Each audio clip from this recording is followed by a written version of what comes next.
This episode of the Horror Basement is brought to you by Connuga, going on February 23rd through the 25th in Chattanooga, Tennessee. Go check them out at connuga.com. Hi, I'm Bill Mosley, and you're in the Horror Basement with Jim Jam and Johnny Leroy. Lick my plate, you dog dick.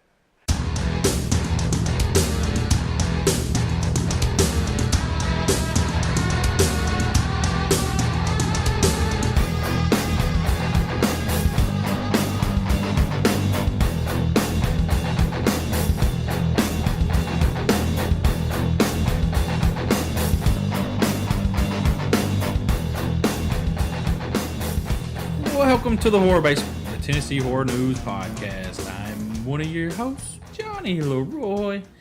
And as always, we got Jim Jam here with us. Jim Jam here.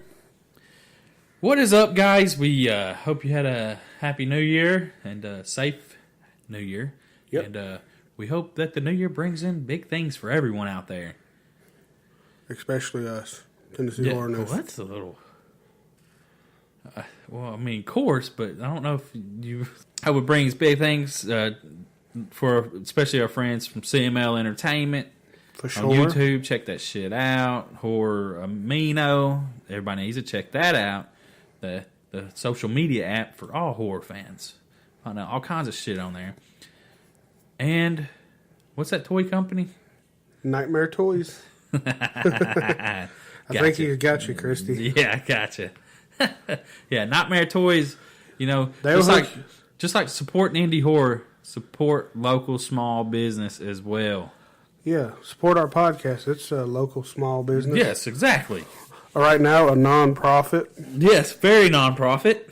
But if you want to advertise on our podcast, feel free to send us money and we'll tell your name on there. Yeah, hell yeah, we'll advertise for you. So, you know, hope big things happen for everybody in the horror community and everywhere else. Especially Tennessee Horror News. Especially Tennessee Horror News. No, especially the Horror Basement. Yeah. Even though we moved out of the basement finally. Yeah, we're out of the basement. We're in a different studio. Moving on up. Moving on up. Not to the east side. Not to the east side yet. We're on the west side. We are on the east side of the United States. Sort of. Southeast. So what are we shooting for the West Coast? We want to go to Cali? That's where all the Hollywood stuff is. Wouldn't that be? Wouldn't that? Then we could go to fucking But premieres. you know, but a lot of it's moving to Georgia. Well, I mean, you got to think a lot of movies. Oh, that's hot. That's real hot. I mean, it's hot here. It's hotter in Tennessee though. They get snow, and it's worse traffic. But think about it. They got snow this year. We didn't get no snow. What's up with that? What's up with that? I would like to at least see some snow at least once before the year's up. But then we got some cold ass days coming up. I don't. Fuck, that's cold, man. I work in cold all the time. I'm tired of it. You should be used to it. No, where I've lost weight. I'm colder now. Oh yeah, less insulation. Yeah, but it's so. Happy New Year to everyone, and we hope the holidays were great to you. As you know, we said last week. Yep, we got a good podcast for you here. We're going to be joined by Harrison Smith, director of Death House and writer Garlic's Gunpowder, writer of Death House, along with Felissa Rose. Yeah, that's our partner in crime, from what I understand. So when we met her, that's what she told me, anyways. Yeah, so you know, we're breaking off the new year right, and the release of all that's going to be moved back to the 23rd for Death House. But that means it's getting a wider release, too. Instead of just Regal, it's Karma. Was it Karma? No. Who was it? Now you ask me, and I don't know. Now that you ask. Yeah, Cinemark. Cinemark Theaters. And Sony Entertainment has joined for the video, or the home video release in June, and video on demand. That's June from now. I think, and I'm hoping, really hoping, that a big turnout comes to these theaters. And maybe and it expands it, and it pushes that video release back some. And stay in theaters longer? Yeah, because it'll stay in theaters maybe a little longer. Maybe not, though. You know how horror movies go, they come out pretty quick. Well, which a lot of movies come out quick now. Remember when you used to have to wait freaking, it seemed like forever to get like, hell, this DVD. Man, when it comes out on home video, when are we going to be able to rent it? Oh, it's going to be like 10 months to a year before it comes. Like, you know what I'm saying? Now, hell, it wasn't that long ago. It was haunt season. It come out in September. Yeah, so... And now, it's coming out in January, right? Yeah, I think... So it's like a 5 to 6 month release after now. Next week, the 15th, I think, maybe? Yeah, January somewhere. 15th. So, I mean, you know, it's like a 5 to 6 month wait. Apparently, though, if you got iTunes, you can watch it now. Oh, really? No, you can watch it on demand. You got to pay $15. You can't rent it. You got to buy it. Well, I want the Blu-ray. Yeah, because I want the behind the scenes stuff. Like I want to see. It's got 15 minutes extra on the Blu-ray. Yeah, and I want to see some of the behind the scenes, like how they made it. Shit! If you're gonna buy it, then I'm not gonna buy it. Well, I was hoping you'd buy it, and then you just give me the DVD that comes in the Blu-ray. Well, how about you pay $10 on it? I'll pay $15. Let's go Is it $25 for the Blu-ray? Because it comes with the Blu-ray, the DVD, and the ultraviolet. Yeah. See, I like the ultraviolet because if you just want to watch you don't have an ultraviolet TV. I don't need one. I got the freaking app. It's Voodoo, man. No, I'm talking about ultraviolet, what's it called? The 4K? That's what that thing gets at. No, ultraviolet is like if you buy it from Walmart, it comes on Voodoo. It's on demand. All right. Well, anyways, my bad. You don't know what you're talking about over Shut here. Up. So you want to go halfies, man? We may. I can pre-order it, and we got to... No, never mind that. Anyways. Yeah, you can pre-order it if you want. Yeah. So, but with Death House, I definitely want I'm hoping Blu-rays come out for it because I want to see the extra behind-the-scenes stuff. Damn it. Death We'll House. ask Harrison. Listen, Death House, as much as we've been excited about this, I want a damn signed copy of it. Oh, no, that'd be freaking awesome. I want Harrison Smith to personally do a video of him signing our Blu-ray. Shit, that ain't going to happen. We will pay for the Bluray if y'all will sign it. We'll wait until we get him on and we'll ask him. Yeah, we're going to put him on the spot, ain't we? Harrison, would you sign our... He'd be like, well, yeah, if you mail it to me. How about this? I will send you the money to buy the Blu-ray. Well, we can talk to him on all this. We'll talk to him about all this. You're just coming up with theories in your head, like... And I want to get it signed by all. You know how fucking... That'd be a lot. Well... No, it ain't going to be a lot of money. They're going to do it out of the kindness of their heart. If you could hit up... If a bunch of them come next year to the Tattoo and Horror Festival, Full Moon, I mean, you could get something there. But go up to them and like, you sign this copy. Get them while they're walking in before they sit down at their table, so they can't charge you. See if they'll sign it. That'd be so fucked up. Yeah. They'd be like, "Yeah, it's gonna be $15." I was like, "No, it's not." No, it's not. Do you know how much Tennessee Horror News has been promoting this movie? You know how fangirled we've been on this. Felissa Rose will go out of her way, so I ain't worried about that. But so the couple of the other ones, I'm sure, will be like, "I need money for that." Well, I mean, because they're afraid that you're going to sell their shit. They want it. There's a lot of people though that bought this copy. But see, a lot of people will say that. Well, no, this is going to stay in my collection. Well, but then people are like, well, fuck, I can get this X amount of dollars for it. They sell it. You know, they're not true. No, they're not true fans. Well, what if we tell them to sign it to Tennessee Horror News? Yeah, now that way it would be. But I would just want their signatures because I mean it's only a fucking small Blu-ray. You know. Well, I'm sure they're going to be we'll lie to or whatever. We know your manager, man. You'd have to pull the paper out and then get them to sign the cover and then slide it back in. I wouldn't want them to sign the plastic part of the Blu-ray disc. Oh, it gets tore up sometimes. Yeah. You know, I've only got 2 Blu-rays over. Well, because the DVDs were cheaper a long time ago. So, yeah, I'm working on my Blu-ray collection. I've actually started collecting. I just recently got a... What's that Blu-ray unboxing CML does? I don't know. But they're all Blu-rays, I believe. Oh, yeah, he gets a horror box or something. Yeah, a movie box. And, they're all Blu-ray, which is pretty cool. And away we go! All right, guys, so on today's podcast, we have the one, the only, Harrison Smith. Harrison, how's it going, man? It's going well. Cold, but we're doing okay.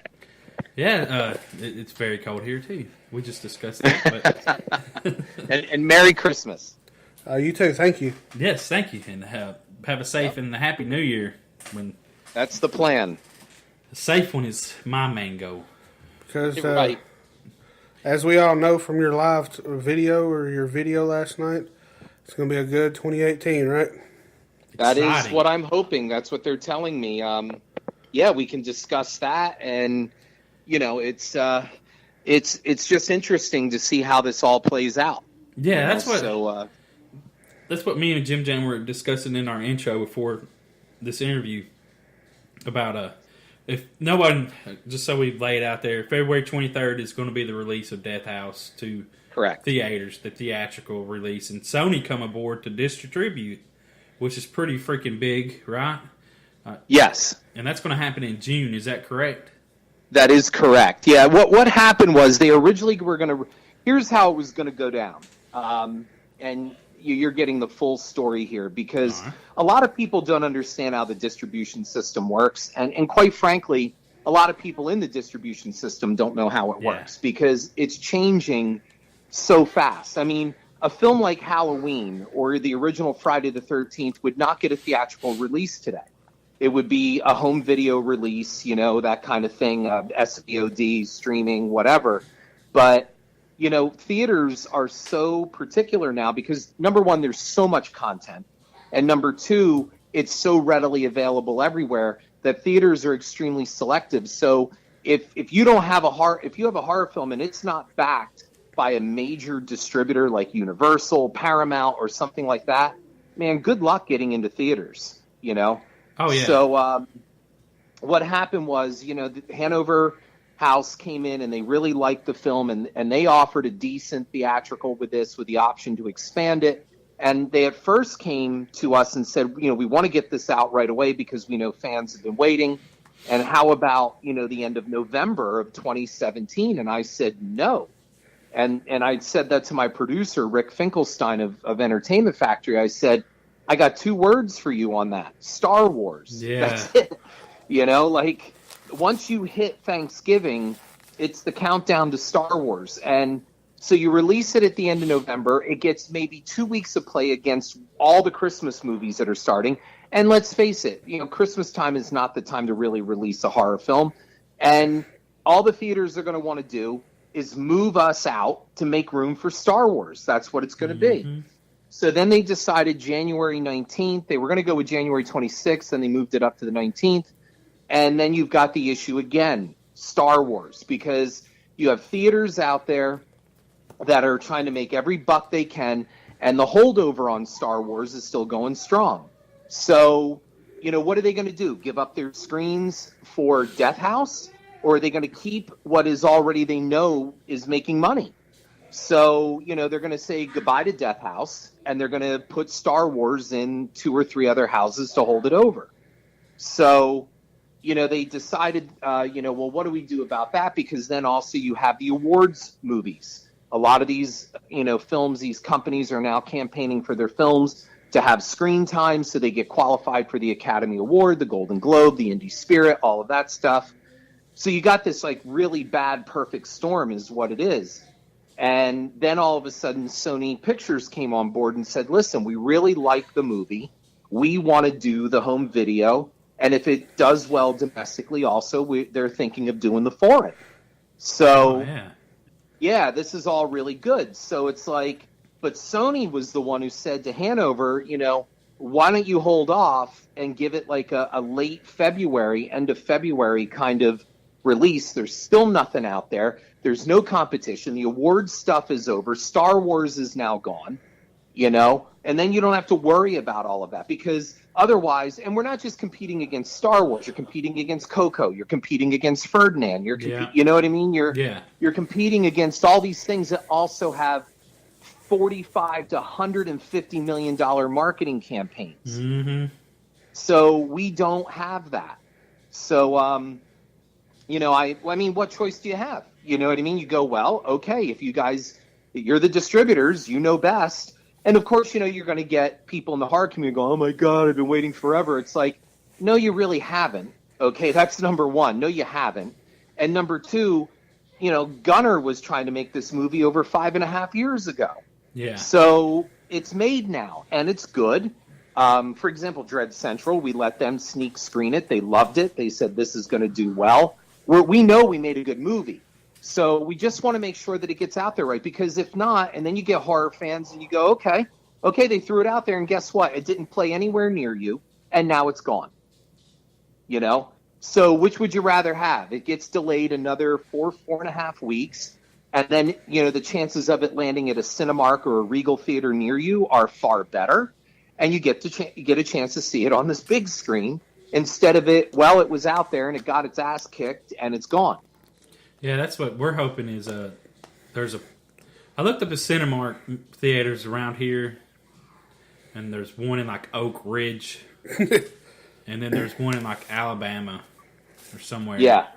But we're hoping the Regal, because Regal's more bigger around here. I don't know. I guess it's bigger around the United States, maybe. I bet it'll probably end up showing in Green Hills. Well, I'm hoping at least it comes to Nashville, because we got a Regal, like 10, 15 minutes away from us, but it's a smaller market. So, sure. But I just really hope that it comes to Nashville, or we're going to be in Chattanooga when it releases for a convention there, and that we're doing panels on and stuff. So it would be nice if it was in Chattanooga too. Yeah, that night is a convention. Well, we'll see. I know that they're planning in over 44 markets, so it's got to land somewhere near you, and those are pretty big areas. So we'll see what they do. All I know is this is the part as a filmmaker. I'm the director and the writer, and this is where you got to kind of let it go and say, okay, I got to trust you people. That you say you're going to do this, because again, everybody thinks, one of the biggest damaging things in the horror industry was Paranormal Activity, and whether you like the film or not, nobody can deny that it was a major financial success. But it gave off this myth that you can make a movie for like $0 and it can make $450 million, and it can't. That's not what happened. They made that movie, and I think I've told this story. It was shopped around for 2 years in the industry. It was sitting there. Paramount was going to do it because Spielberg was going to get his hands on it and remake it. Something happened there. I don't know if he went off to do Tintin. I don't know.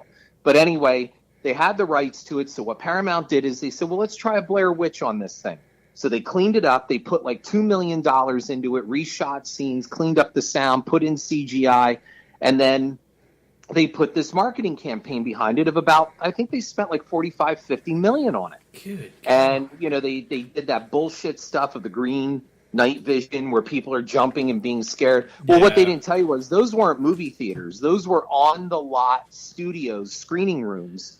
And they brought their friends and family in, and they took the parts where people jumped and they put that on TV. And it was a brilliant marketing campaign, and it worked. But everybody doesn't understand that. They all think, oh, I'm going to take my prosumer camera, I'm going to go out and shoot a found footage movie, and I'm going to make $400 million. And my answer is always the same. No, you're not. You will not do that. Well, that's okay? If we had $50 million to market a movie, you can market anything with $50 million. Hell yeah. Well, that's what we had a guy on, or some people on that shot movies with iPhones. And, really good. And then they're like, well, we just want you to do it with an iPhone. We don't want to really pay you a whole lot of money. Can you do it cheap?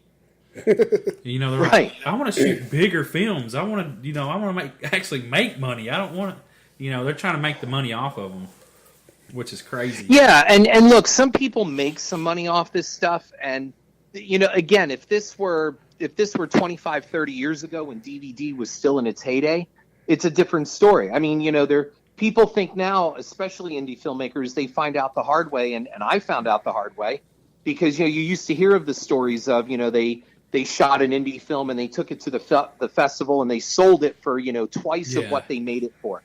But those days are over. Okay, people are not doing that because the DVD market has dried up. It's not dead. DVD is not dead, but it is nothing like it was in the late 90s, early 2000s. So distribution has totally changed. So you get a film like Get Out, which was made, I think, for like $8 million, somewhere there. It might have been a little more. But, yeah, it made all this money and all that. Well, of course it did, because freaking Universal distributed it. Okay, so there you go.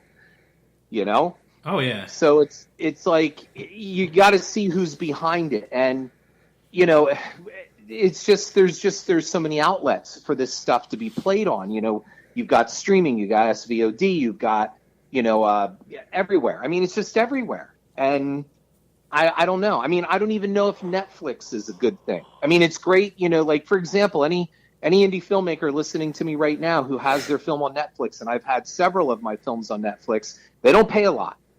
Okay, so just because your film is on Netflix doesn't mean you made your money back. They don't pay a lot of money. Well, so it's a myth. So even though you get to be seen a lot wider, it's not like the money rolls in any better. Yeah, how does that work? Like the video on demand, compared. Well, what they do is they look at, first of all, if you get a theatrical, that really helps you, because then if you're in theaters for, I forget how many days it is, and if you get so many theaters, then you're opened up to cable and everything else. Like certain cable channels, they're not taking you. If you didn't play theatrically and get so many theaters for so many days, they're not interested in you. You're not getting on HBO. You're not getting on Showtime. It's not happening. Yeah. And then it goes from there. Like even Netflix, Netflix gets, as you know, they're sinking all their money into original content now. And they gave up their contract with Starz, and then they dropped their Disney content. So because their attitude is F you, we don't need you. We're doing this now. So, then it gets shopped there. There are windows. Like, you play in theaters, and then within so many months, I think it's like 2 months, something like that, 90 days, then it goes to the streaming platforms. And then from there to home video and cable and all of that stuff. So there are these different benchmarks and windows of how it all works. So you have to be real careful of where you go and how you release it. And you have to be careful how you premiere your film as well, too. So, it's very complicated, and that's what I mean. I think sometimes even the distributors don't know, because, movie studios still have not caught up with the technology. I still say, and people probably will grossly disagree with me, but I still say there was a mistake made way back in the day when movies started coming out on beta and then VHS. There are certain movies that should have never been released on home video, ever. And the reason why is they should have been re-released in theaters like every 10 years as a cultural thing, that people go, oh my God, Jaws is back on the big screen. Oh my God, Star Wars, And I know they re-released the Star Wars films, but they were, of course, later on, they were the special editions and all that stuff. But I think certain films like The Godfather, Sunset Boulevard, certain things like that. And I don't know who makes that call, who says what's culturally important, but I think it was a mistake just to release everything, and it was a quick buck. That's what I was about to say. It's money. Yeah, it was a cash in. Yeah, because you want to try to get off that success. Right. They look at it and they go, well, shit, this is before digital came along. So it's like, we got Star Wars sitting here and it's just going to sit in a vault. Like what do we do with it? It's not making us any money, Let's go make toys and right, and that's what I mean. Like, but let's face it, the studios, they cut. Everybody knows that's a legendary story now that George Lucas totally screwed 20th Century Fox on that one. Yeah, when he said, "I'll tell you what, I'll take a lesser salary." And I won't take any of the back end on the movie. I just want the merchandise. And they were like, sure, go ahead. Yeah. Boy, did they screw themselves. Yes, I mean that billions of dollars probably spent on Star Wars. Yeah. Kenner was the company that built the Lucas Empire. It's like, jeez. Yeah. Well, back to Death House. What if it does well in the theaters? Do you think it'll get a bigger? Is it possible to get it a bigger release on it, or does that happen anymore? Yes, the film is under contract for expansion, which means if it really performs, hopefully that's what, and it does well, then they will expand the screens. And what we have is we have a very large database of convention goers, and we're going to be reaching out to all of them directly to say, look, it's going to be playing in this city go there. If you want to see it, it's going to be playing at this theater. So we're doing, kind of like a guerrilla marketing campaign to assist the distributor as well. Because we want as many people to see this as possible. So that's what we're hoping, that it's in Chattanooga, because we'll be at Connooga, and we're on the horror track, and it's not the biggest track that they have. They're trying to bring it up and make it bigger, but we're hoping if it releases in Chattanooga, we'll be able to tell, you need to go check out Death House. It's going to be here, coming this weekend. Hey, Harry, speaking of that, would there be any kind of, do y'all have promotional material that y'all send out and we can hand out? And Yes, and as a matter of fact, we're getting ready for that artwork to be approved, and then I can send you guys that artwork. Absolutely, that will be the promotional material. Yes, because we'd be more than happy to hand out stuff at Connooga. Because if we get lucky enough and it is in Chattanooga, maybe we can talk a bunch of people and come on with us, and we'll just go watch the movie. Yeah. Oh yeah. I mean, that's what we're hoping. Like, get done with the convention, hit up the movie, do a live stream outside, waiting to get in or something. Like, that'd be freaking awesome. Because that's what we're hoping. Like, it'd get a bigger release, and then I was talking to Jim. Do you think, like, if it got a bigger release and a wider release and was on theater longer, would it push back the home video release? That I do not know. I mean, it would have to go gangbusters, that's what's for that to happen. I'm hoping it does. And I mean, I'm not saying it can't happen. I hope it does. But, yes. With me, I'm always one of those, it's like, under promise and over deliver. Yeah. That's how I want to be. So I know we made a good movie. I'm very excited. I love watching it with an audience. And even the MPAA, when they came back with its rating, and I asked the lady, her name was Tracy, and I said, you guys are a pretty conservative bunch over there, but you see a lot of movies. I said, can you tell me, what'd you think of it? She goes, I got to tell you. She said, I hate horror movies. She goes, this was really good. She said, it's like, a fun ride. And she said, it's claustrophobic, and it's gory, and it's violent. And I said, yeah. And she goes, but we loved it. She said, as a matter of fact, 2 of our members watched it twice. Oh, wow. So I'm like, okay, well, then that's a rave. And when she said it was fun, then I was happy. When she said it was fun, because I truly do believe that horror, not all horror, but there's such a huge element of fun missing from horror. Yeah. And what I mean by that is not stupid satire, not spoof. I'm talking like we've just forgotten that sometimes the genre can just be a lot of fun. Like Cabin in the Woods was fun. I know some people don't like it. I don't care. The fact is, it was fun. Like, it was inventive. There were some cool things. I'm sitting there going, well, get the hell out. That's pretty cool. It was fun. Especially the creepy ass nothing merman. Wrong with that. Hell yeah. That's awesome. I mean, we need a lot more of that. And, for sure. I understand that, everybody asks me all the time, what do you think about the future of horror? I don't know. I mean, I don't know. I'm sure people thought as the Universal monsters were fading away in the 40s, that people were like, oh, it's all over. No, it just changes and it swings back, Like I wrote a piece on my cinema blog about the new Halloween movie, the 2018. Now, I haven't seen it, obviously. Look, John Carpenter is involved. Okay, great, but that really doesn't mean anything either. Nope. He gave his blessing to Rob Zombie, and that was with mixed results. So that doesn't really carry any weight with me either. I mean, I'm not saying it'll be bad. Danny McBride's doing it. Blumhouse is doing it. It'll probably be good.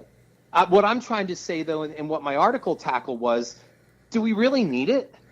Do we really need this? I mean, we're going back now. They've announced we're going back. We're only acknowledging the first film, and that includes even Halloween 2, which I think is a dreadful sequel. I think it's a terrible film.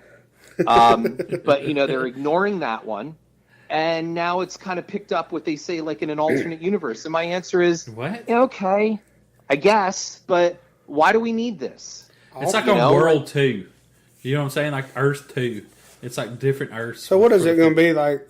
Is it going to pick up after this first one or not even do that? Or It does pick up after the first one. But it's in between the first and the second. Yeah, it's something, and that's all cool, I guess. But my answer to that is always, if you just didn't make so many shitty movies, you wouldn't have to go back and do this. Yeah, I guess and that's really what it is. Look, I know there are all these Halloween purists out there, and I worked with Danielle Harris, who I will argue Danielle Harris was the only good thing about Halloween 4 and Halloween 5. Like, that was it. She is a phenomenal actress, and she classed that all up. If you take Danielle Harris out of Halloween 4, that's the bad version of the original film.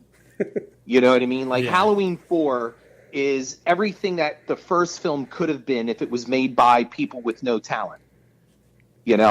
So, and everybody's like, well, I love Halloween 4. Well, of course you do, because they brought Michael Myers back. Of course you'll love it. Yeah. Why, that's why they did it. I mean, it's just a retread. That's all it is. What new ground does Halloween 4 cover? What new surprises did it bring? Nothing. It's just the same shit, But you had this really good, intense performance by Danielle Harris that elevated it up. And that's it. And, Halloween 3 got all the shit, but now, that's been kind of rediscovered as a nice little gem. You know what I mean? And I was one of those. I'm not the Johnny come lately. I always loved Halloween 3. I was one of the last people sitting in the theater as everybody walked out of it in 1982 saying, I don't know why people are pissed. This is actually pretty good. Isn't that the curse of something like that? Because it didn't have Michael Myers at all, did it? Right, but it wasn't supposed to. And that's what I mean by distribution. The marketing people screwed that up. It's like The Thing. Remember that we had the 2011 The Thing and everybody thought it was a remake? It's not. It's a prequel. And why didn't somebody at Universal market it that way? Yeah. Why did these idiots throw that out there with the same damn title, and everybody goes, oh, it's just a remake. No, it takes place before John Carpenter's movie, and it dovetails beautifully into John Carpenter's movie. That does, like, it makes you wonder, like, what are the people doing? Do they get lost? Well, right. Did they forget?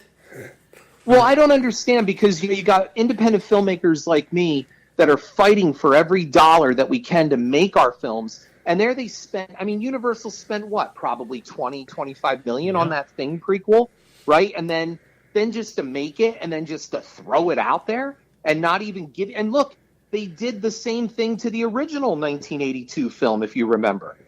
They totally mismarketed that. They didn't really tell people that it wasn't so much a remake of the Howard Hawks version.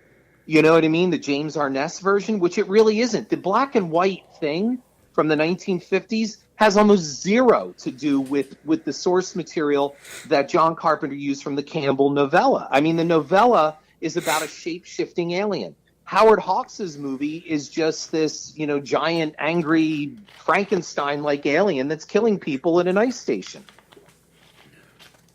Yeah. So you've got the Thing in 2011, and they just put it out there. And why would you give it the same title? Why would you do this? What's wrong with you people? I hope somebody from the Universal marketing department is listening to this right now, because you're an idiot. I hope they are too. I would love for them to listen. Well, let's break off the horror stuff and if you don't mind, and talk about the garlic and gunpowder. Yeah, okay. How are you done filming that? Is that? Yeah, it's sold. It's already sold. Okay. It's releasing. It's releasing in February. It's likely getting a day and date release, but it will also go, right over to SVOD streaming, Netflix, and things like that. And it's a funny movie. I am very proud of it. I always wanted to make kind of like it's a mad world kind of movie, and I got to do that, and I love it. Yeah, is it a dark comedy? No. I thought I saw something. It's pretty light. It's Okay. zany. It's got a lot of slapstick in it. It's got Judy Tenuta. Michael Madsen is funny as hell in this. Dean McDermott.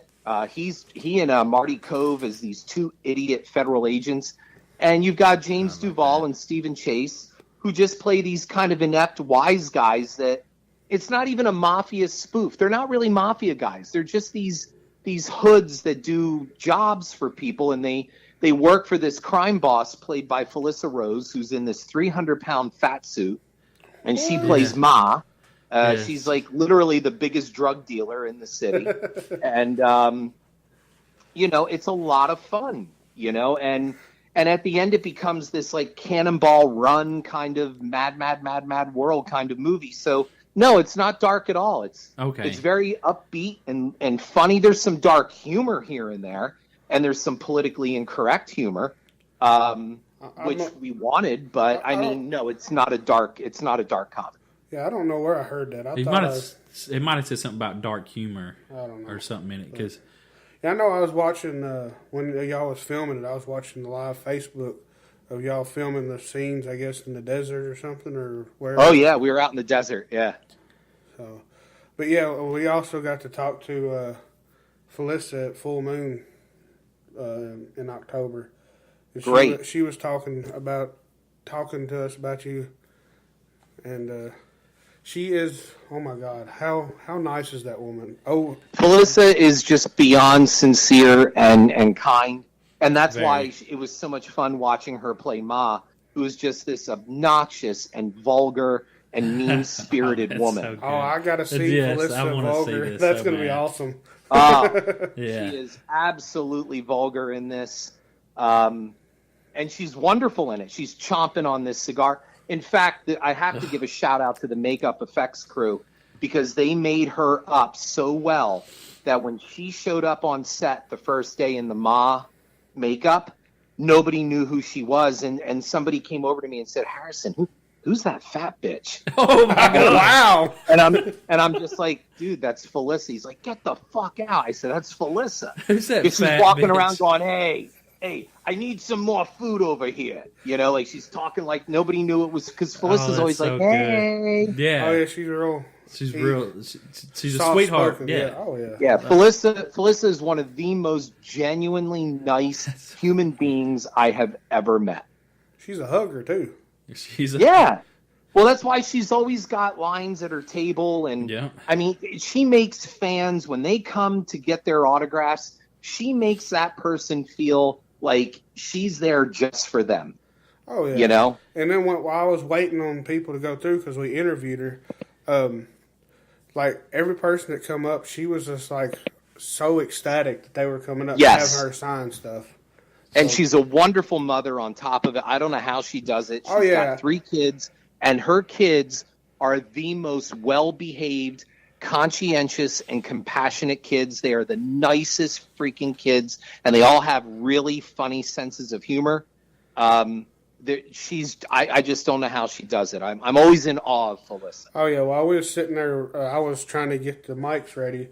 I think her daughter called like 2 or 3 times. So they definitely miss her when she's gone. Oh yeah. Oh yeah. Oh yeah, it's definitely do. And she'll stop her, like, hold on a second, my kid's calling. Absolutely. So that's always good right there, and everybody is respectful. She will stop everything for her kids. Absolutely. And that shows how much of an amazing person she is. Yep. Well, what else are you working on, Harrison? Well, we've got a project coming up shooting in Georgia at the end of January called Poser, which I'm really excited about. We're just closing up some casts. Otherwise, I'd tell you, but until those contracts are signed, I don't want to just commit myself. But there's some pretty big names attaching to that. So I'm pretty excited about that. And a very cool cameo that I just can't wait to talk about, because the horror community is going to light up when I say about this cameo. So this is a horror movie, right? It will be a horror film. It's more of a psychological horror film. Yeah. But I'm very excited about it. And we're getting that. I've got a supernatural horror coming out, like a haunted house movie, which I am really pumped about. I still say they haven't made a good haunted house movie yet, and I hope this one is it. It's called Keepsake. I'm not directing it, but I wrote it, and I'm very, very excited about it. It'll be shooting in Puerto Rico, and I really can't wait for that one. So, yeah, there's a lot going on, and a couple of other things that I can't talk about yet until Lincoln once said the smartest animal on the planet is the rooster, because it doesn't crow until the egg is laid. Yeah. Yeah, when you had Jim Jam at Haunted House. Oh, yeah. He loves them haunted house movies. Oh, he just loves haunted houses. So, well, the Houses October Built are one of my favorite haunted house movies. So Maybe yours. Well, I've always stood by that. You know, the Amityville films get a free pass, and I wrote a piece on this that there are no good Amityville films, none of them.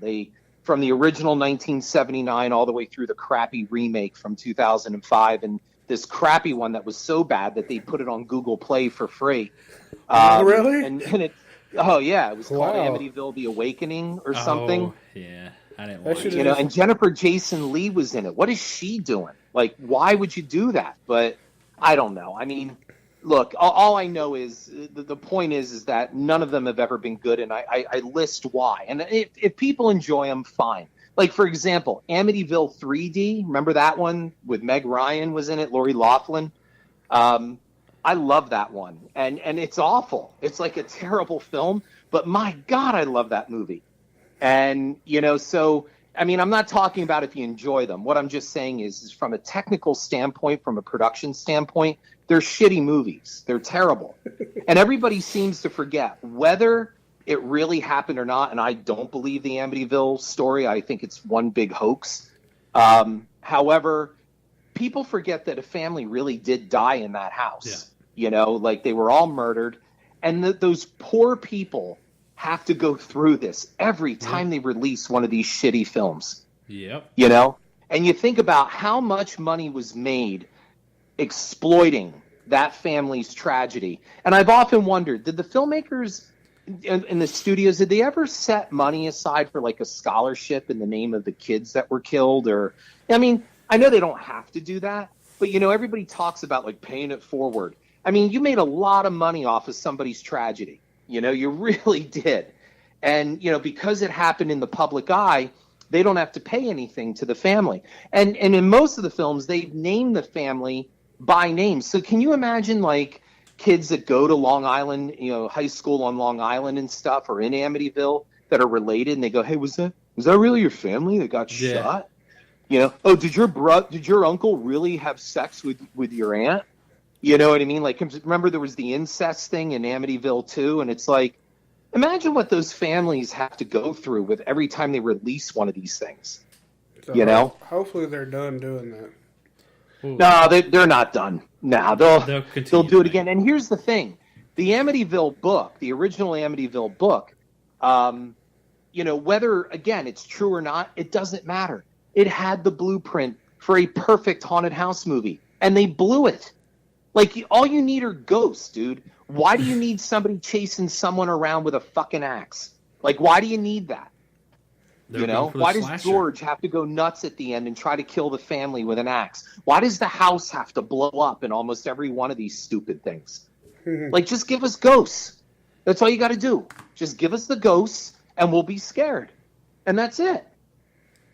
Yeah, I want creepy ghosts. Yeah, you know, I mean, the Amityville book, I don't know if you ever read it. It's a creepy book. No. You know? I've never read it. Yeah, it works. I mean, again, whether you believe it or not, you don't have to. You know, you don't have to believe in it at all. But as a book, it worked. Well, speaking of ghosts, when do you think they're going to make the zombie ghost film? There's got to be zombie ghosts. Zombies. I'm waiting for zombies in space. We was talking about that yesterday, or was it yesterday? Oh yeah, on our little live video. Yeah, we was talking about zombies and vampires. But I was thinking, who's going to make the zombie ghosts? They've done vampires in space already, and I mean, you know, Toby Hooper's Life Force and all of that. But I mean, zombies in space. I'm waiting for a space station to get overrun by zombies. How the hell are you going to get away from that shit? Well, you're not. I mean, the whole freaking hell, they're on Earth and they don't get away from it. You know, hell, in The Walking Dead, they're still running. Yeah, but I'm sitting there thinking, like, if they were on the space station, how in the fuck would you get? Right. Like, you'd have to blow up half of this. You'd have to get them on the one half and then blow it up. Well, if you give it a ship like the size of the Nostromo, well, then you got something. But if you put it on, like, you know, the space station that we presently have above us right now, that movie's over quick. You know? Yeah, I'm thinking like this massive space station. That's just a short film, ain't it? Yeah, I'm thinking like one that's just like so big, it's like just unrealistic. Yeah, you're talking Alien or Star Trek kind of space station, and then you got something, right? But I mean, look, they put Jason in space, you know?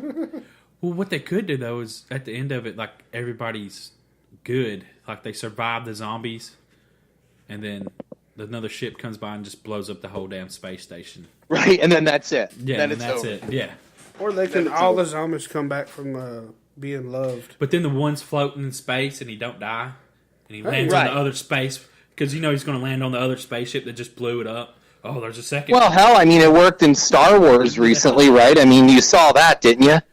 Oh, yeah, Leia. I haven't seen the new Star Wars. Oh, my God. I don't know about you guys. I haven't seen it. But look, man, I almost laughed out loud at that. That was, I mean, just put an S on her chest. You know what I mean? Like, I guess. Yeah, I haven't seen it. I still don't know what he's talking about. So. All right, good. Well, then I don't want to ruin it for you. Yeah, because I was going to go see it, but then the person I was going to go see it with couldn't go, so it's like, well, I'll just wait to go see it. It's the Star Wars Supergirl moment. That's what I will tell you. Yeah, I heard quite a bit of mixed reviews. Like, I try not to look at reviews. I will say I enjoyed it. I did enjoy it. There were some good moments, but what you're seeing is the very clear evolution of the Star Wars franchise being totally just absorbed by Disney. Yes. It's a very Disney movie, and I think if you saw it, you would agree. It's very Disney-fied. Only thing we didn't see is maybe someone float by with Mickey ears on. Right. Yeah. Yeah, because maybe Snoke should have been sitting on a chair in the Magic Kingdom. You know what I'm saying? Like, then it would work. But I mean, I liked it. I found it didn't need to be the length that it was, and I felt that the storytelling overall was a little clunky. Like they're just getting into some things and they cut away and they go to something else. And once again, they wasted Captain Phasma. I don't know why they keep doing this. Like, they just don't give this woman enough to do. It's almost like, okay, all right, you're in for your cameo. Come on in. And it's like, come on, she was a good character. Why is there this, J.J. Abrams didn't have nothing to do with this one, did he? No, but he's back for the next one. So, again, I think we've seen now what it'll be. I remember when The Empire Strikes Back came out, and it had such a different tone and a different feel than Star Wars. And at first, I don't know if you guys remember, but if you saw it in the theaters back in the day, I mean, it was the most critically hated, and most fans kind of turned on it. Like, they didn't like the dark tone that it took and everything. And but I mean, I loved it. Yeah, I remember. It. Oh man, I didn't get to watch it in theaters, so yeah, it was terrific. But this one again, it does take some turns. And what I think, what I saw happen is, I think personally the writer and the director gave a big middle finger to all these ultra fanboys out there and just said, we're not going to do what you want us to do. Nope, we're not doing that.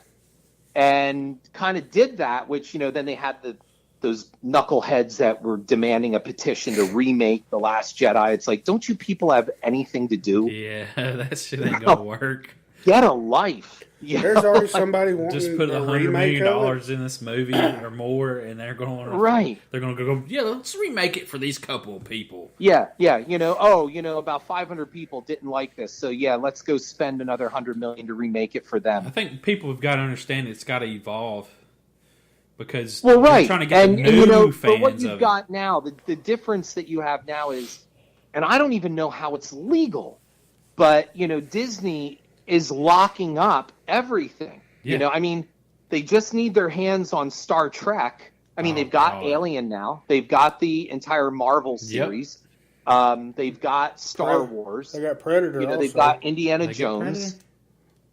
Don't they got Predator also? Yeah, they got Predator. Right. That's what I'm saying. Like, they'll be able to have all kinds. Predator will be on Star Trek. And now that or on Star Wars. They could throw him in there. Like, well, right, and that's what I'm saying. Like, somebody was talking about, like, should there be like a Marvel Star Wars crossover? I'm like, why would you do that? No, and see, that all falls under just because you can doesn't mean you should. Yeah. And I don't even know if that's true. That there's so many bullshit internet articles out there. You don't know what's real or not. But the acquisition of Fox Studios now, I mean, it's such a monopoly. It's such a pop cultural monopoly. And, I don't know if this is good, but we're not going to change it. I'm just saying that, everybody was saying that The Last Jedi was going to be like the equivalent of Empire Strikes Back. Well, of course, because it's technically the second one of the next trilogy and blah, blah, blah. And it's a darker tone. I didn't see much of a darker tone in this. Kylo Ren is still pouty and yelling a lot. Finn, I don't know what Finn is doing. You know what I mean? I don't know why he's in this at all. And then there was a moment, I won't spoil it for you, but there is a moment where they could have made Finn absolutely relevant and dedicated to the cause of the rebellion, and they blew it. Like, they totally blew it. And all I'll say is, for those of you that have seen it, it's the attack on the giant cannon. And if they would have just let things go the way that it was looking, that would have been a great moment. And as a director, it would have shown balls to do. But they copped out. They cheated at the last second. I know exactly what you're talking about. Well, I'm interested. You know what I'm saying? Because, I mean, let's really look at what Finn does. I like Finn. I like the character. I thought he was great, especially in Attack the Block. Yes. Love that movie. He was brilliant in Attack the Block. But there's really nothing for him to do but wait around for Rey. And we don't even know if Rey even digs him. You know what I mean? It's like, so all he's doing is doing all of this for Rey. He's going to steal the beacon and find Rey, whatever. But he's not dedicated to the cause. He's not dedicated to the rebellion. He's dedicated to Rey. And then when we finally match him up with Rey, we don't even know. There's no chemistry really between them. And before anybody says it's not a black and white thing, I don't care. I'm just saying they have no chemistry together. There's no like, boy, I really hope Finn and Rey reunite. Like, there is none of that.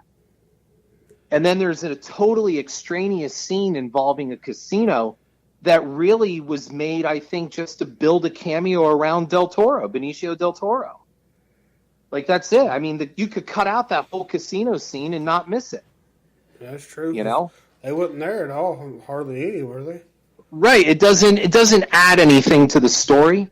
And I know some people will argue that because it does introduce some... I did like the way that it ended. The last frame of it, I did like that. And I saw... So that's what I mean. There are good things about it. I don't think it's a terrible film.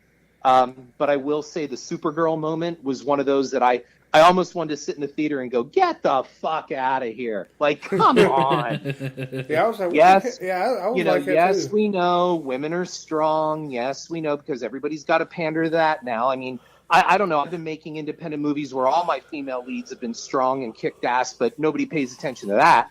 So, it's like now all of a sudden we see all of our women are strong. And my point is, from a narrative point of view, they totally wasted what could have been a glorious exit for Carrie Fisher's character. I mean, we know she's not, unless they are going to do a CGI thing, which they say they're not, but that doesn't mean anything. That's because what I was J.J. wondering. J.J. Abrams has a formula, which I always call, no, it's not, okay, it is. So Abrams has said, we're not going to do any CGI on Carrie Fisher. No, we're not. No, okay, we did. That's what it's going to be. He did it with Star Trek Into Darkness. No, it's not Khan. No, it's not. Okay, it's Khan. You know what I mean? Like, that's what he does all the time. With Lost, it was the same thing. No, they're not in purgatory. No, they're not. All right, they're in purgatory. Was that the big... I never really watched that. So was that the big reveal? That was the big reveal. They were all dead. And everybody said that since, like, season 3. And J.J. Abrams like, no, it's not. No, okay, it is. They had to keep you there. Yeah. Yeah, well, and I get it. Yeah. But, don't, like, for example, and you don't go and redo Star Trek, okay? And I got to tell you, man, I don't know who was responsible for it, if it was the writers or if it was Abrams himself. But, man, did they pull the ultimate hat trick. It was like the cinematic version of in Seinfeld when George and Jerry figured out how to do the switch with the girlfriends. Remember that? It was like a big deal to do the switch. I mean, they figured out a way to not only reboot the entire series, which needed it very badly, okay, but keep it canon and original at the same time. And then they could go back and redo it all again. Like, you can start it all over again. You have a young Kirk on a 5-year mission and all new adventures, all new villains. And what does he do for the second installment? Remakes The Wrath of Khan. Come on.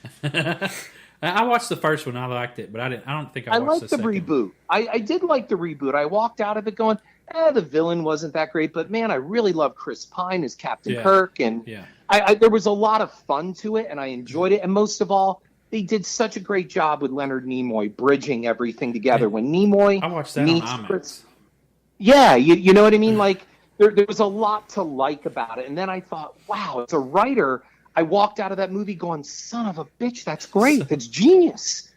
Like, they did it, and then you turn around and you remake The Wrath of Khan. And then you lie about it. You lie. No, it's not going to be a remake of Wrath of Khan. No, it's not. Oh, okay, it is. Yeah. And then to show how much you lie about it, you hire Benedict Cumberbatch. Okay, and everybody says, "Well, wait a minute. No, you see, it's a parallel universe. So therefore, I mean, Khan was like Middle Eastern. He was Persian. Whatever he was. I mean, we know Montalban was Spanish." But you know what I mean? Khan was supposed to be like some type of hybrid from like Persia, you know what I'm saying? That kind of thing. And yet, now he's this Caucasian British guy. You know what I mean? And everybody says, well, that's because they're in another. I said, all right, well, then make Kirk black. Yeah, true. Right? Yeah. Then make Sulu a woman.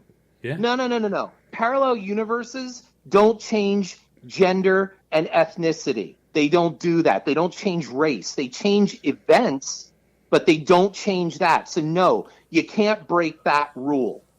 You can't do it. What you did is you had a lazy screenplay, and you found out, because I guess originally Benicio del Toro was supposed to be Khan, and he left the project, which made everybody go, oh, they're remaking Khan. So right away, Abrams had to hide his secret, and they cast Cumberbatch and said, see, that's not Khan. That's not Khan. Okay, it's Khan. I paid money to sit in the theater, and I'm telling you guys, people sitting around me when it was revealed that he was Khan, I heard one guy go, get the fuck out of here. Like, come on. And it's like, so that's what you did to hide your lousy script? You did this? Like, just go make a new movie. Like, go with new characters. Give us some fun. Take us somewhere where we haven't gone before. Hell, if you're going to remake anything, remake the one where Kirk fights that lizard thing, the Gorn or whatever it was. Yeah. Right? Yeah. Don't remake the best Star Trek movie of them all. You're never going to do it. You're never going to top that one. It was just bad. You know what I mean? And everybody's like, oh, I didn't think it was so bad. Well, that's your problem. You didn't think it was so bad. It's really bad.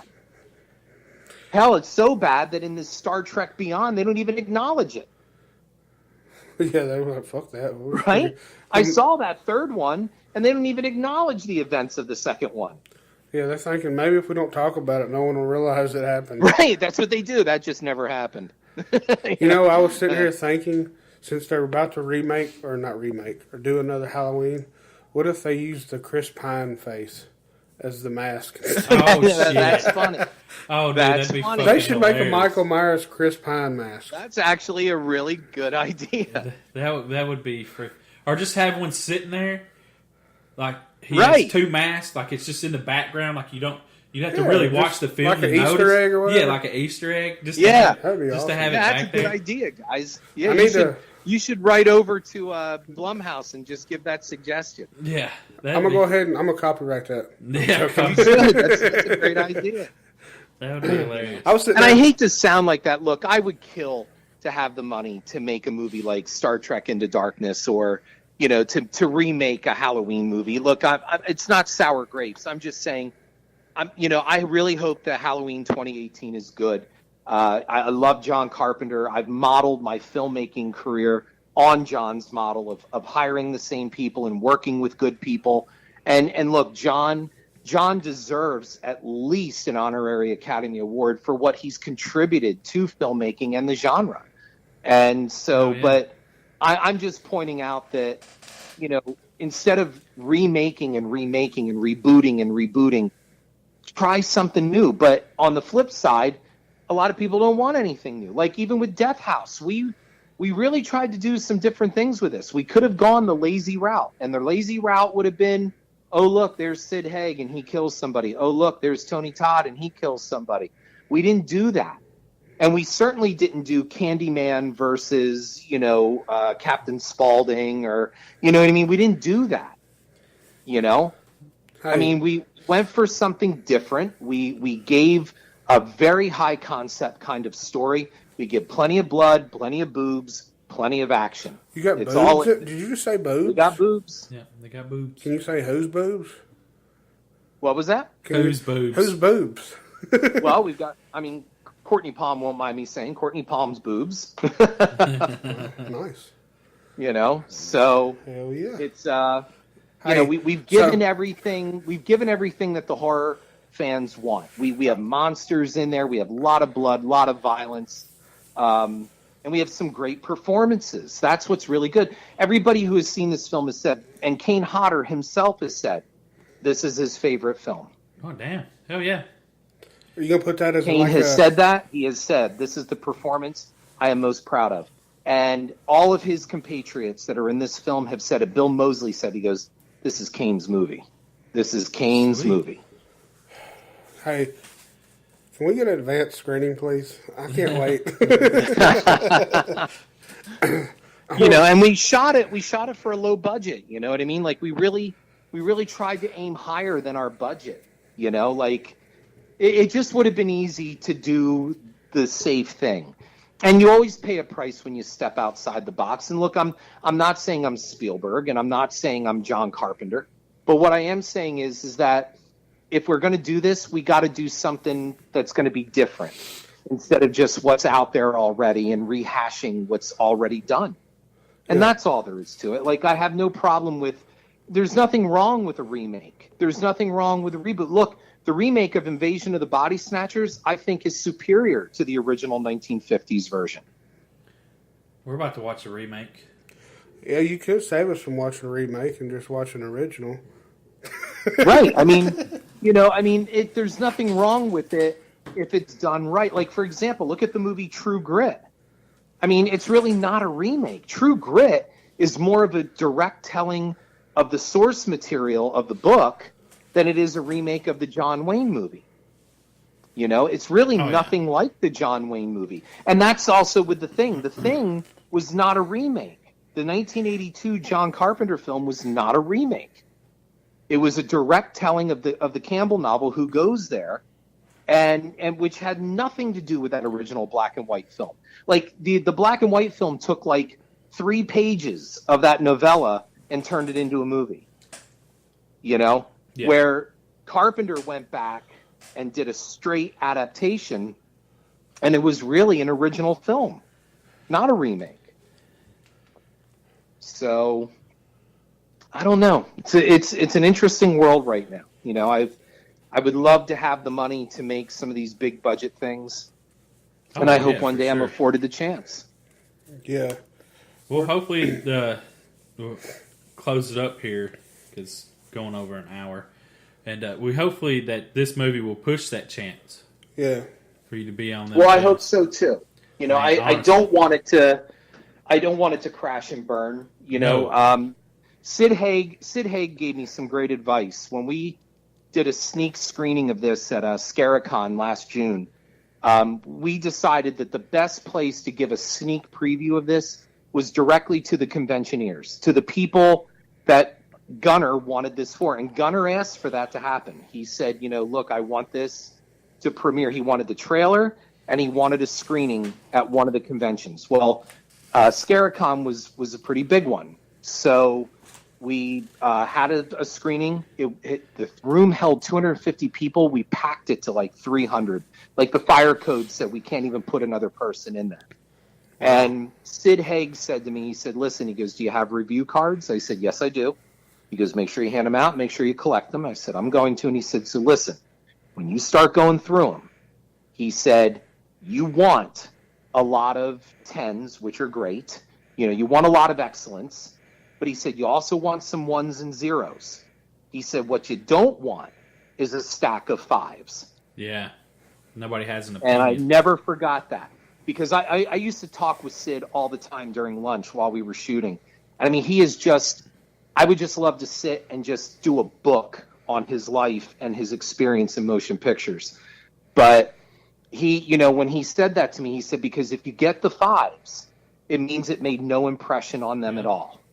He said, if they hate it, that means that they felt something. He said, even if they hate it. Now, the stack of positives was like almost 2 inches high, okay? And the stack of negatives, less than 1/4 of an inch. Hell yeah. And that was great. And you know, and the people that didn't like it, you know what the number one reason they said was, it wasn't what I thought it was going to be. Most of them thought it was going to be like a Freddy versus Jason. Yeah. The thing you hate the most, right? Well, that's the stigma that's going to have to get over on this movie. Like we've tried to tell people, it's not the Expendables of horror. It's not Freddy versus... You're not getting freaking horror icons fighting each other. This shit's not going to happen. No, it's not going to happen. It doesn't happen that way. There is a square off between Kane and R.A. Mihailoff, which is terrific. It's wonderful to see, you know, technically, you know, Leatherface fighting Jason. Yeah. And that is pretty cool. But they're not dressed up in their outfits. You know, that's the thing. Like, they're playing all new characters. And, you know, no matter, like, for example, even before Scaricon, somebody posted on the Death House Facebook, they say it's not like a Freddy versus Jason, but I think they're lying. They're just going to surprise us when we get there. It's like, dude, if you have tickets to this, you are going to be grossly disappointed. So I don't know how many times I have to say this. It is not a Freddy versus Jason kind of movie. And if that's what you're looking for, keep your money. Go see Star Wars. You know, go see something else. Go watch one of them romantic comedies coming out the weekend before. Because it's not what you're thinking. Day. Go watch The Expendables. Yeah, go watch The Expendables. Yeah. But even then, like, that's a misnomer. Yeah. Because even in The Expendables, look, Bruce Willis didn't play John McClane. Nope. You know, Sylvester Stallone didn't play Cobra. You know what I mean? Yeah. Schwarzenegger wasn't, you know, whatever that guy was from, you know, Commando or, you know what I'm saying? Like, they didn't reprise their roles. Yeah. You know? They just had a bunch of famous people in a movie. Right. They were just these action dudes all put together. Well, that's what we did. We took all the horror people and put them together. But they are not reprising their roles. Let's call it an iconic movie then. Right. And I think it's a culturally important film because it has some really interesting, you know, people that have been in some of the biggest horror films that have been out there. But, you know, to call it the Expendables of horror, I guess, if that's going to help people understand what this is. But if they think that all these people are going to reprise, like Tony Todd is not Candyman. You know, he's not playing Candyman. And Tony talked about that at one of the conventions. I didn't know this. They offered him a bucket load of money for Candyman versus Leprechaun. Oh my God. Can you believe that? And he said, I turned it down. He said they threw a lot of money my way, promising me a lot of money if I just do it. And he wasn't going to do it, you know, and good for him. But the sad part is there's somebody out there going, oh, that would be great. I'd see that. You know, okay, then you'd enjoy Jaws the Revenge. Like the first Leprechaun movie, I mean, was good, but after that, it just, Well, yeah, it was a cheesy romp. You know what I mean? The first Leprechaun movie is no classic, but it was fun. It was goofy. Yeah. It was fun. It hadn't been really done before, you know, this killer leprechaun. That was pretty cool. That's what you know, and it's a fun 80s film. It really is. It's a lot of fun. Just sit and watch. I enjoyed the first one very much. You know, and it had Francis from he went to the Hood. You know, right, yeah, that's what I mean. Then it just didn't he go in space too? I don't know. I don't know.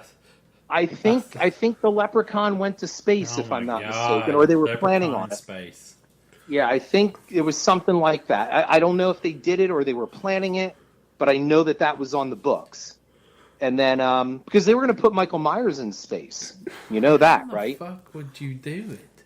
Yep, they were going to put Michael Myers in space. The iconic house is in space, too, with him. And the doctor somehow... Michael Myers on Mars. Like he follows... I don't know, that shit. Right. But that's the thing. Like that actually got thought about. Like somebody's going, yeah, we should run that idea out.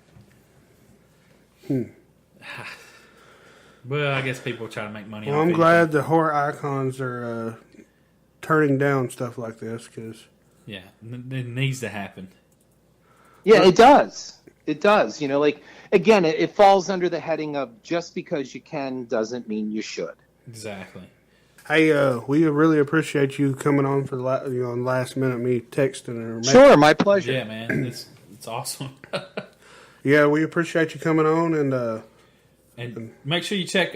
You can hit up Harrison Smith on Twitter at HarrisonSmith85.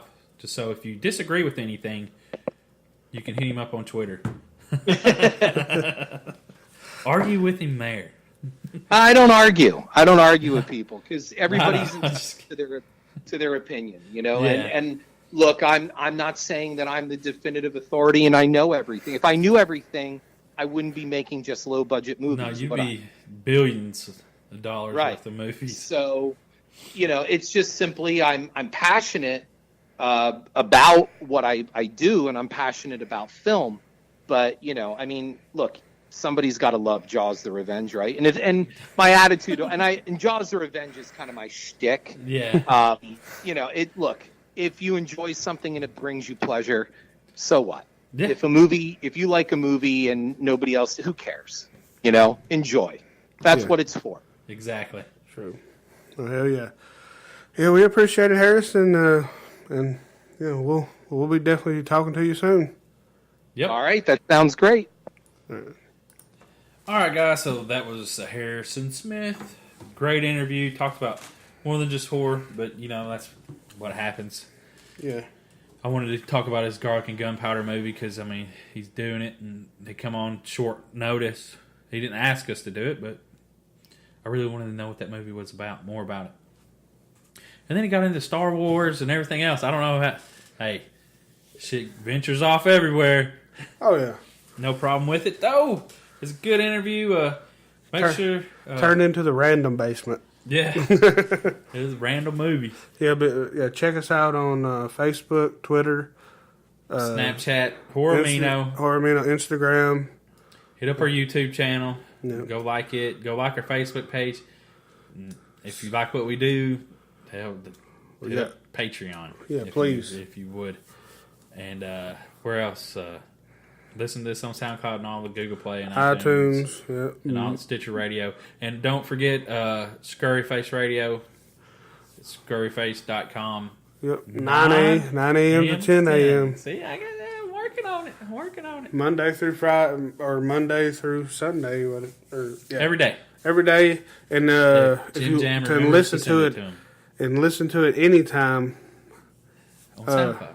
On SoundCloud, Wednesday. Yeah, Wednesdays. And hit up Chattanooga if you're around Middle Tennessee or in Tennessee. Chattanooga, February 23rd through 25th. Yes. We're multi-fandom convention. We're going to be there. We're kind of hosting the horror track, kind of. We're doing stuff for the horror track. We're not hosting it. We're doing stuff. We're a big part of it. We're some of it. We're a big part. Some. I wouldn't say big. We're some part of it. Anyways. Jim Jam over-exaggerates his role. No, I don't know. I don't know what we're doing actually. But yeah, definitely check it out.